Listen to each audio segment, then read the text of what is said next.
दोस्तों आज हम पढ़ने वाले हैं क्लास 12th की एक कविता जिसका नाम है उषा।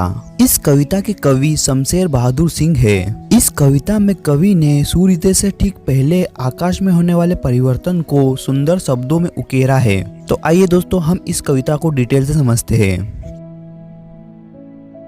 इन पंक्तियों में कवि सूर्योदय का मनोहारी वर्णन करते हुए कहता है कि सुबह सूर्योदय से पहले के समय का आकाश बहुत गहरा नीला दिखाई दे रहा है, जो कवि को किसी नीले संग के समान प्रतीत हो रहा है। कहने का आशय यह है कि कवि को सूर्योदय से पहले का आकाश किसी नीले संग के समान पवित्र व सुंदर दिखाई दे रहा है। धीरे धीरे सुबह का आसमान कवि को ऐसा लगने लगता है कि जैसे किसी ने राख से चौका लीपा हो, अर्थात आसमान धीरे धीरे गहरे नीले रंग से राख के रंग यानी गहरा स्लेटी होने लगता है।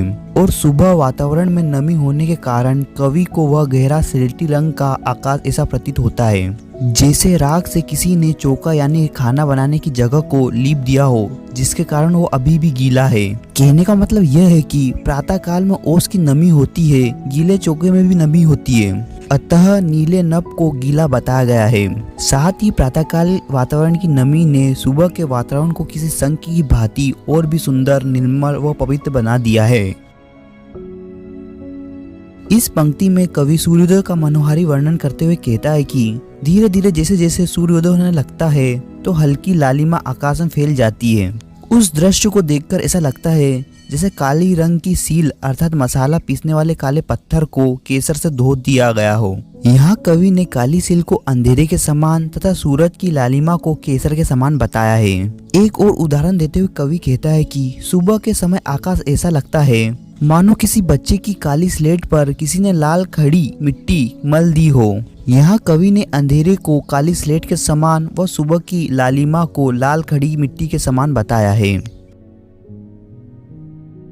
इन पंक्तियों में कवि सूर्योदय के बाद का वर्णन कर रहा है। कवि कहता है कि सूरज की किरणों सूर्योदय के समय ऐसी प्रतीत हो रही है जैसे किसी युवती की सुंदर गोरी काया अर्थात शरीर साफ नीले जल में झिलमिला रहा हो।